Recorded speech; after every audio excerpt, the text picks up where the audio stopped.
अंधेरी रात में बिजली कड़कती है। एक सुनसान हवेली के सामने ठाकुर विक्रम सिंह की गाड़ी आकर रुकती है।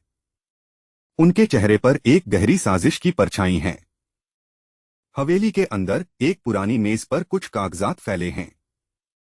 विक्रम सिंह एक वसीयत पर अंगूठा लगाने के लिए एक बेबस बूढ़े मुंशी को मजबूर कर रहा है। अचानक दरवाजा टूटकर गिरता है। साए से एक नौजवान बाहर आता है। यह अर्जुन है। उसकी आंखों में गुस्सा और हाथों में न्याय की धुन है। विक्रम सिंह के गुंडे अर्जुन पर टूट पड़ते हैं। हवेली के हॉल में ताबड़तोड़ लड़ाई शुरू हो जाती है। अर्जुन अकेले ही सबको धूल चटाने लगता है।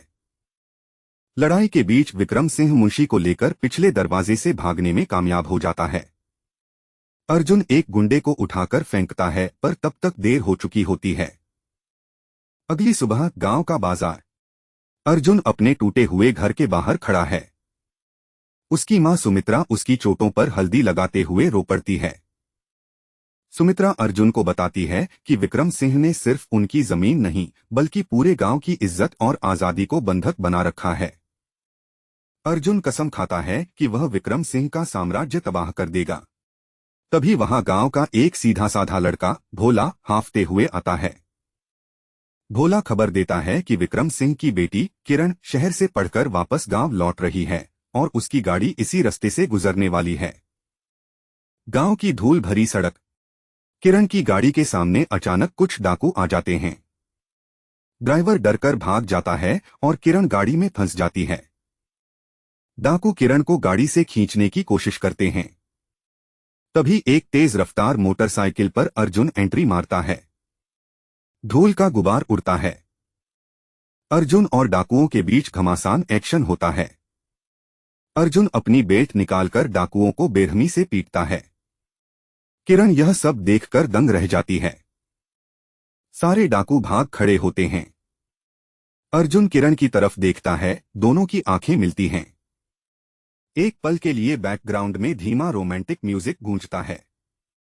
किरण अर्जुन को शुक्रिया कहने के लिए हाथ बढ़ाती है, लेकिन अर्जुन बिना कुछ बोले अपनी बाइक स्टार्ट करता है और वहां से चला जाता है। विक्रम सिंह के महलनुमा घर में किरण पहुंचती है। विक्रम उसे गले लगाता है, लेकिन किरण के दिमाग में अब भी उस अजनबी अर्जुन का चेहरा घूम रहा है। उधर गांव की चौपाल पर विक्रम सिंह के कारिंदे टैक्स वसूलने आते हैं। वे एक गरीब किसान को मार रहे हैं क्योंकि वह पैसे नहीं दे पाया। अर्जुन चौपाल पर पहुंचता है और कारिंदे का हाथ हवा में ही पकड़ लेता है। हवा का रुख बदल चुका है। अर्जुन दहाड़ता है। अर्जुन कारिंदों को मारकर भगा देता है और सारा अनाज गरीबों में बांट देता है। गांव वाले अर्जुन के समर्थन में नारे लगाने लगते हैं। कारिंदे खून से लथपथ होकर विक्रम सिंह के पास पहुंचते हैं। विक्रम सिंह गुस्से से लाल हो जाता है और अर्जुन को जिंदा या मुर्दा लाने का हुक्म देता है। किरण छुपकर अपने पिता की यह खूंखार बातें सुन लेती है। उसे एहसास होता है कि उसका पिता कोई मसीहा नहीं बल्कि एक जालिम इंसान है। रात के वक्त किरण चुपके से अर्जुन के घर पहुंचती है। अर्जुन उसे देखकर चौंक जाता है और उस पर अपने पिता का साथ देने का इल्जाम लगाता है। किरण रोते हुए कहती है कि वह अपने पिता के पापों में शामिल नहीं है। वह अर्जुन को आगाह करने आई है कि उसकी जान खतरे में है। अर्जुन को किरण की मासूमियत पर यकीन हो जाता है। दोनों के बीच की कड़वाहट कम होती है और उनके दिल में एक दूसरे के लिए जगह बनने लगती है। अगले दिन विक्रम सिंह का सबसे खतरनाक शूटर कालिया अपने आदमियों के साथ अर्जुन को ढूंढते हुए गांव की गलियों में गश्त करता है। भोला यह देख लेता है और अर्जुन को सचेत करने के लिए भागता है, लेकिन कालिया के आदमी भोला को पकड़ लेते हैं और उसे बेरहमी से पीटते हैं। अर्जुन को जब पता चलता है तो उसका खून खौल उठता है। वह सीधे कालिया के ठिकाने एक पुराने कारखाने पर धावा बोल देता है। कारखाने के अंदर भयंकर मारकाट मचती है। अर्जुन लोहे की जंजीरों से कालिया के गुंडों को हवा में लहरा लहरा कर मारता है। कालिया और अर्जुन का आमना सामना होता है। कालिया चाकू निकालता है, लेकिन अर्जुन अपनी फुर्ती से उसे दबोच लेता है और अधमरा कर देता है। अर्जुन भोला को आजाद कराता है और उसे अस्पताल ले जाता है। पूरे गांव में अर्जुन की बहादुरी के चर्चे आग की तरह फैल जाते हैं। विक्रम सिंह को जब कालिया की हार का पता चलता है तो वह बौखला जाता है। वह समझ जाता है कि अर्जुन को सीधे रास्ते से नहीं हराया जा सकता। विक्रम सिंह पुलिस के एक भ्रष्ट अफसर इंस्पेक्टर राणे को भारी रिश्वत देता है और अर्जुन के खिलाफ झूठा मर्डर केस दर्ज करवाता है। राणे अपनी फोर्स के साथ अर्जुन के घर पर रेड मारता है। सुमित्रा और गांव वाले पुलिस का रास्ता रोकते हैं, लेकिन अर्जुन कानून का सम्मान करते हुए सरेंडर कर देता है। किरण को जब पता चलता है कि उसके पिता ने अर्जुन को फंसाया है तो वह कोर्ट में अर्जुन के हक में गवाही देने का फैसला करती है।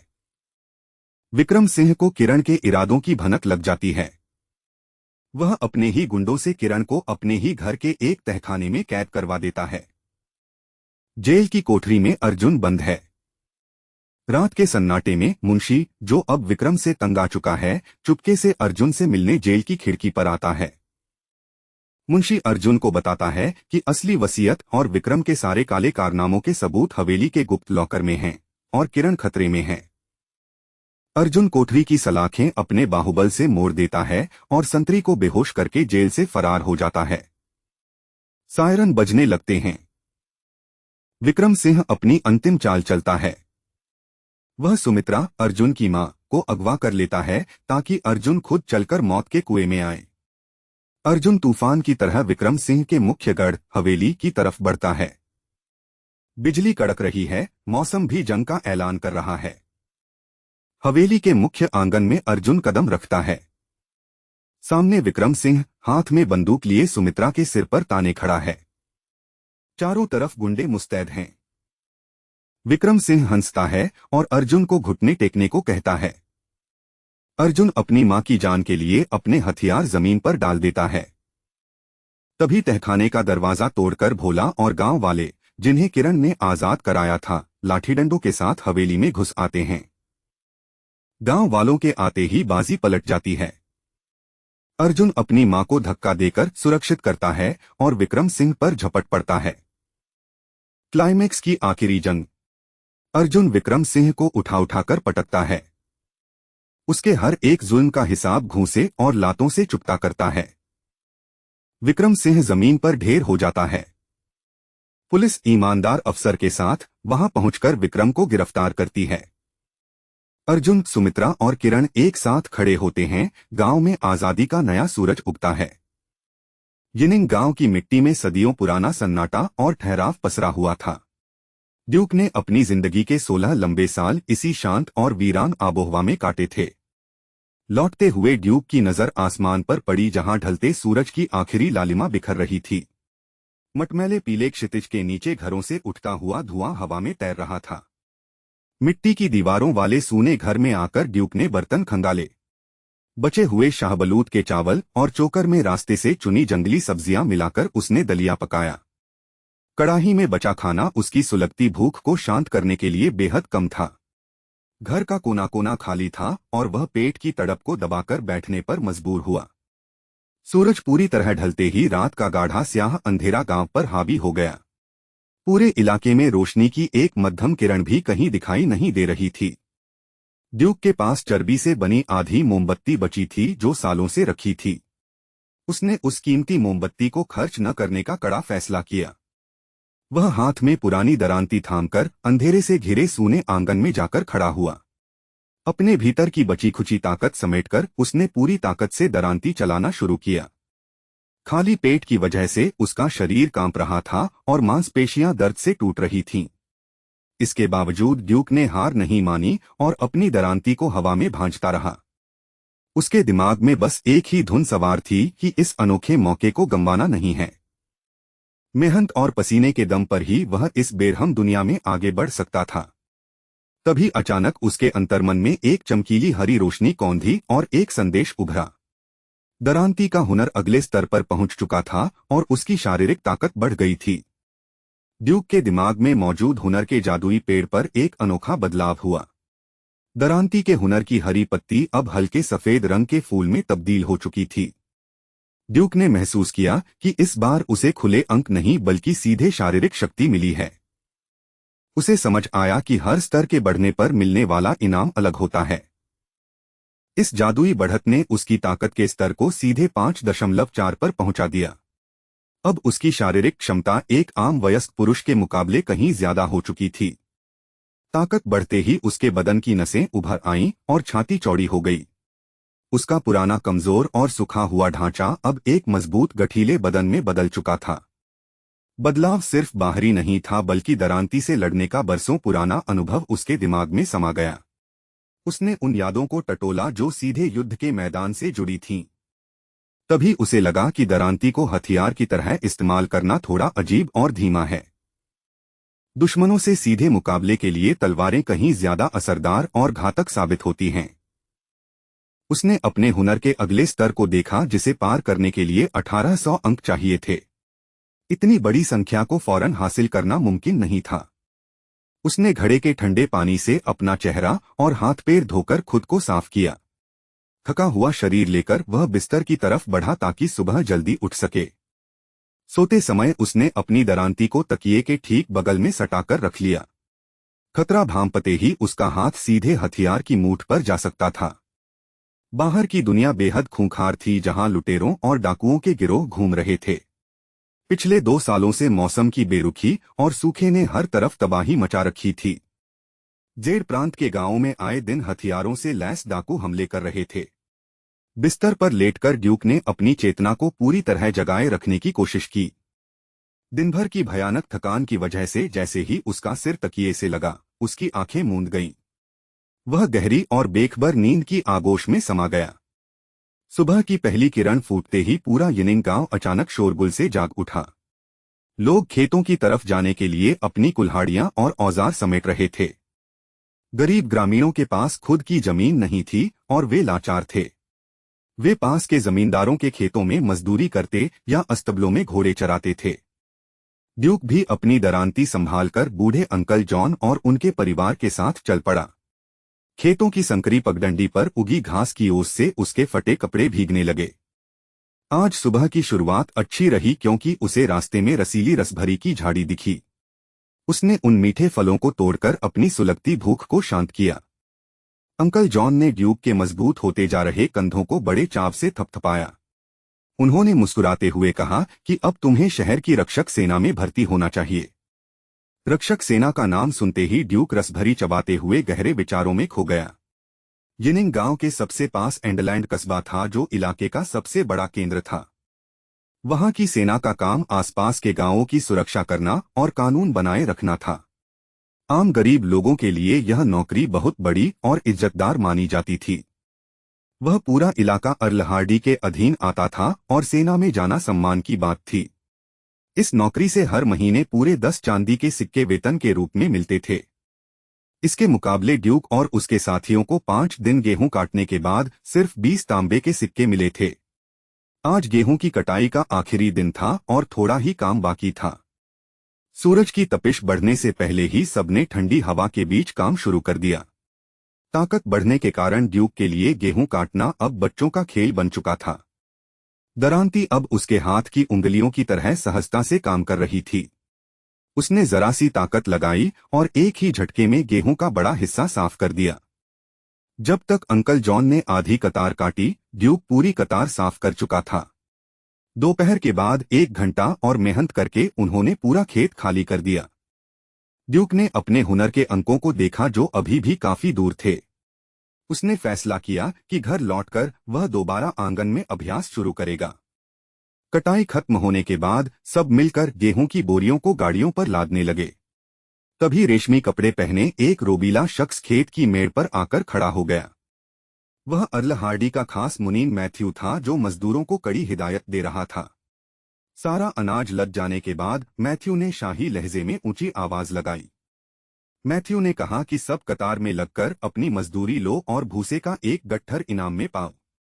यह सुनकर सभी मजदूरों ने सम्मान में अपने दाहिने हाथ छाती पर रख लिए।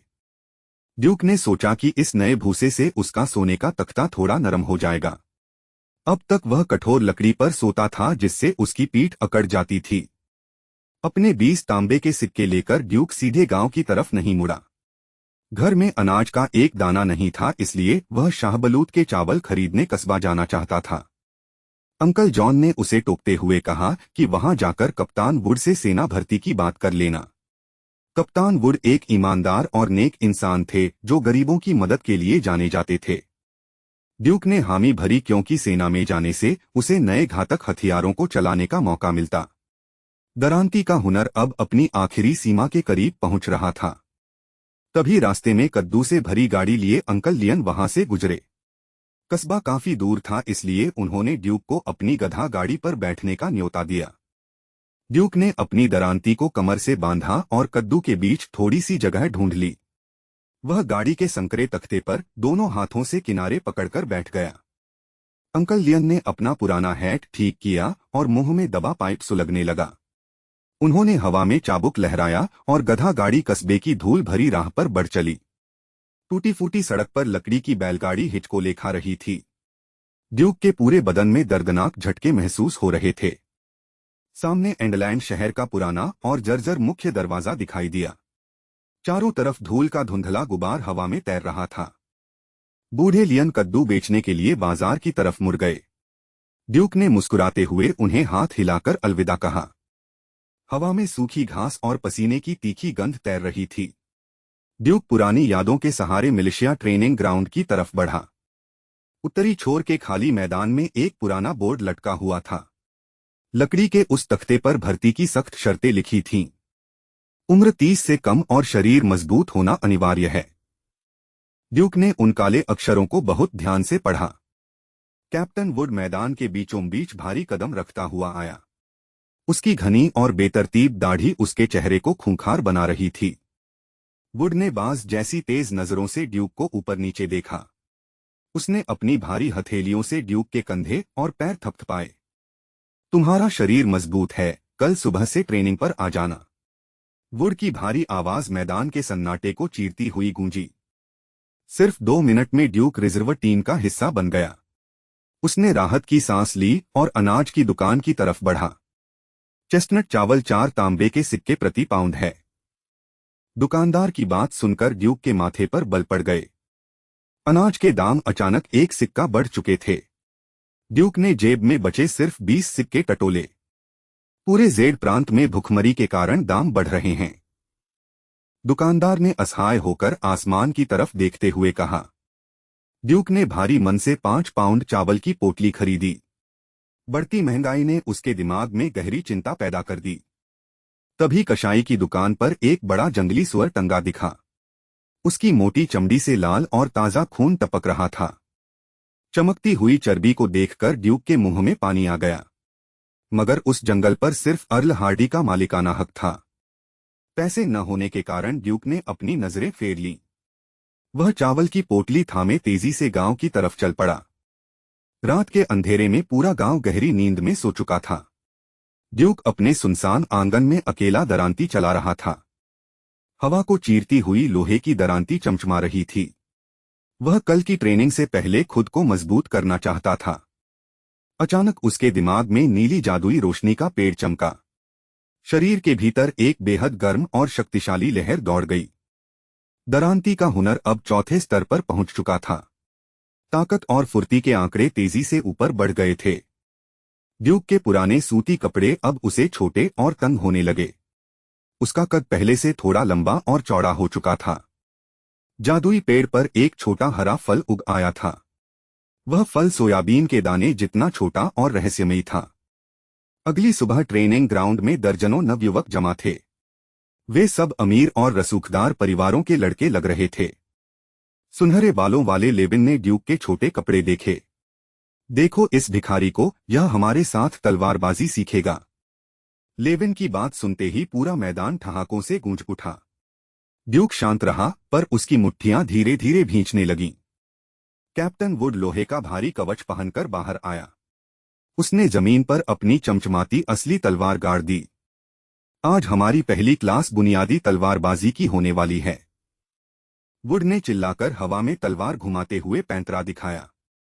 सभी लड़कों ने अपनी लकड़ी और लोहे की तलवारें संभाल लीं। सिर्फ ड्यूक खाली हाथ खड़ा था, उसके पास कुछ नहीं था। मिस्टर वुड, मेरे पास अभ्यास के लिए तलवार नहीं है। ड्यूक की शांत आवाज ने सबकी हंसी को पल भर में रोक दिया। लेविन की नजर ड्यूक की कमर पर बंधी पुरानी दरांती पर पड़ी। उसने चिल्लाकर कहा, यह तो दरांती से तलवारबाजी सीखेगा। उस जंग लगी दरांती को देखकर सब दोबारा हंसने लगे। ड्यूक ने बिना डरे अपनी दरांती के हत्थों पर हाथ रख दिया। मैदान की धूल हवा में उड़कर उनके चेहरों पर आ रही थी। लड़कों का मजाक अब अपनी सारी हदें पार कर रहा था। कैप्टन वुड ने अपनी गहरी आंखें सिकोड़कर ड्यूक को देखा। वह देखना चाहता था कि यह लड़का आगे क्या कदम उठाएगा। ड्यूक ने गहरी सांस ली और अपने कदमों को मजबूती से जमाया। उसकी दरांती की धार धूप में अचानक बहुत तेज चमकी। उसने हंसने वाले हर एक लड़के का चेहरा ध्यान से देखा। अब उसका असली इम्तिहान इसी धूल भरे मैदान में शुरू होना था। मैदान पर खड़े अमीर घरों के लड़के साफ सुथरे और महंगे कपड़ों में चमक रहे थे। उनके चमचमाते रेशमी लिबास के सामने वुड के फटे पुराने कपड़े बेहद अजीब लग रहे थे। लड़कों के तीखे और कड़वे तानों पर वुड ने सिर्फ अपनी भौहें सिकोड़कर छोड़ दी। लेविन ने अपनी कड़कती आवाज में चिल्लाकर कहा, शांत रहो वरना बाहर निकाल दिए जाओगे। उसकी सख्त हिदायत सुनते ही पूरा मैदान शांत हुआ और सब तलवारें भांजने लगे। वुड के पीछे खड़े अर्लहार्डी के रसूख के आगे किसी की हिम्मत नहीं थी। वुड ने आगे बढ़कर ड्यूक के हाथों में एक भारी और मजबूत लकड़ी की तलवार थमाई। यह फौलादी लकड़ी की तलवार असली लोहे जैसी भारी और धारदार महसूस हो रही थी। ड्यूक ने दोनों हाथों को फैलाकर पूरे सम्मान के साथ उस भारी तलवार को थामा। वुड ने उसकी आंखों में गहरा आत्मविश्वास देखकर उसकी मजबूत पीठ को थपथपाया। ड्यूक ने तलवार उठाई तो उसकी कलाई ने उस भारी वजन को आसानी से संभाल लिया। बाकी रईस लड़के तलवारों के भारी वजन से हांफ रहे थे और उनके हाथ कांप रहे थे। तलवारबाजी की कला में कदमों की थिरकन और वार करने के पैंतरे बेहद जरूरी होते हैं। हर एक कदम और पैंतरे के पीछे शरीर की पूरी ताकत का संतुलन छिपा होता है। ड्यूक के लिए यह पहली व्यवस्थित ट्रेनिंग थी जिससे उसका दिमाग पूरी तरह चकरा गया। पर उसके मजबूत शरीर और एकाग्रता ने धीरे धीरे हर एक हरकत पर काबू पा लिया। रईस लड़के पहले से ही यह कला जानते थे और वे सिर्फ समय बिता रहे थे। लेविन ने ड्यूक के शुरुआती अनाड़ीपन को देखकर अपने दोस्तों के साथ ठहाका लगाया। वुड की तेज निगाहें हर एक लड़के के पैंतरे और उनकी कमियों को भांप रही थीं। वे लगातार लड़कों के बीच घूमकर उनकी गलतियों को टोक रहे और सुधार रहे थे। वुड ने लेविन को डांटते हुए कहा, ऐसे वार करोगे तो खुद की नसें फाड़ बैठोगे। वुड को कोरे कागज जैसे नए लड़के पसंद थे जिन्हें सही से ढाला जा सके। पहले से सीखे हुए लड़कों की खराब आदतें छुड़ाना उनके लिए एक बड़ा सिरदर्द था। वुड ने ड्यूक के पास आकर कहा, झुकते समय आगे का घुटना थोड़ा और मोड़ो। ड्यूक ने अपने गुरु के आदेश को पूरी सटीकता के साथ अपने शरीर में उतारा। उसकी गजब की फुर्ती देखकर वुड ने मन ही मन उसकी पीठ थपथपाई और सराहा। ड्यूक ने पूरी फुर्ती से तलवार घुमाई और हवा में एक तीखी सरसराहट गूंज उठी। ठीक 10 मिनट बाद ड्यूक के दिमाग में मौजूद जादुई पेड़ पर एक नई पत्ती खिली। उस हरी पत्ती पर चमकते हुए अक्षरों में बेसिक सोर्ड्समैनशिप लेवल 1 लिखा हुआ था। जादुई पेड़ पर यह हुनर दर्ज होते ही ड्यूक के भीतर एक नई ऊर्जा दौड़ गई। अब उसके कदमों को सोचने की जरूरत नहीं थी, शरीर खुद ब खुद वार कर रहा था। तलवारबाजी के सारे कड़े नियम और पैंतरे उसके खून में हमेशा के लिए बस गए। इस जादुई पेड़ की सबसे बड़ी खूबी यही थी कि सीखा हुआ हुनर कभी मिटता नहीं था। ड्यूक अपनी ही धुन में तलवार चला रहा था और बाकी दुनिया उछल हो चुकी थी। वुड ने जब मुड़कर ड्यूक को देखा तो उनकी आंखें फटी की फटी रह गईं। एक सच्चा उस्ताद ही समझ सकता है कि ड्यूक के पैंतरे कितने ज्यादा परफेक्ट थे। हर एक वार इतना नपातुला था मानो किसी सांचे में ढालकर बनाया गया हो। वुड ने मन ही मन स्वीकार किया कि वह खुद भी इतना सटीक वार नहीं कर सकते। उन्होंने अपनी हैरानी को छुपाया ताकि बाकी अमीर लड़के ड्यूक से और न जलें। दिन भर की कड़ी और थका देने वाली ट्रेनिंग के बाद दोपहर के खाने का वक्त हुआ। ड्यूक ने सूखी काली रोटी और आलू के पतले सूप को बड़े चाव से खाया। लेविन और उसके अमीर दोस्तों ने उस गरीब खाने को छूने से भी साफ मना कर दिया। सूरज ढलने से पहले वुड ने मैदान के बीच खड़े होकर आज की ट्रेनिंग खत्म की। ड्यूक ने शर्माते हुए वुड से पूछा, क्या मैं इस तलवार को घर ले जा सकता हूँ? वुड ने मुस्कुराकर कहा, हाँ ले जाओ, पर शरीर को जरूरत से ज्यादा मत थकाना।